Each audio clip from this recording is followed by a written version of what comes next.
Sa pan over medium heat ay maglagay tayo ng mantika. Kapag mainit na mantika, isutayin natin yung ating sibuyas at ng bawang for few seconds.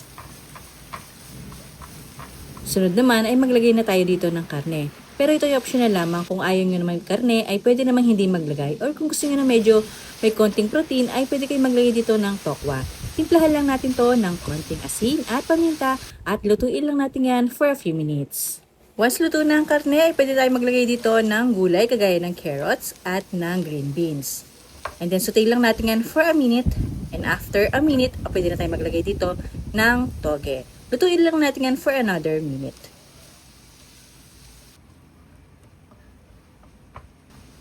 Sunod naman ay maglagay na tayo ng repolyo. Lutuin lang natin yan for another minute. And then timplahan lang natin yan ng seasoning granules pero yan optional lamang. Pwede naman kahit asin lang at paminta. And then, sutayin lang natin yan for a few seconds. And after few seconds, luto na yung ating gulay. Ay pwede na natin yan hanguin. Mas okay kung lagay natin yan sa strainer para ma-drain yung excess liquid ng ating gulay. And then, palamigin lang natin yan bago ito balutin. So, once malamig na yung ating mixture, ay pwede na tayong mag-wrap ng ating lumpia. So, gumamit lang ako dito ng lumpia wrapper. So, dalawa yung ginamit ko o yung tinatawag na double wrap para mas matibay yung ating lumpia. And then, balutin lang natin yan para tayong nagbabalot lang ng lumpiang Shanghai. And then, gumamit lang ako dito ng harina at tubig na pinagsama para pandikit sa ating lumpia. And then, gawin lang natin yan sa natitirang mixture at ng ating lumpia wrappers.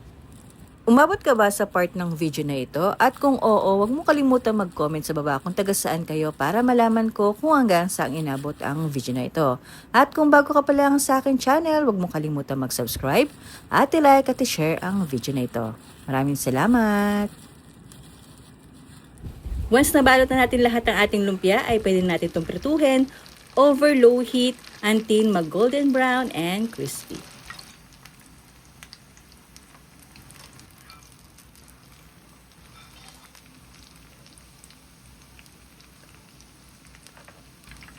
And then once luto na ang ating mga lumpia, kagaya nito, ay pwede na natin yan hanguin. And then serve lang natin yan with masarap na sausawan na spicy vinegar dipping sauce. I hope nagustuhan niyo po ang recipe na in-share ko today. This is Mommy Jocelyn. Maraming salamat po. At ingat palagi. Bye! Follow for more.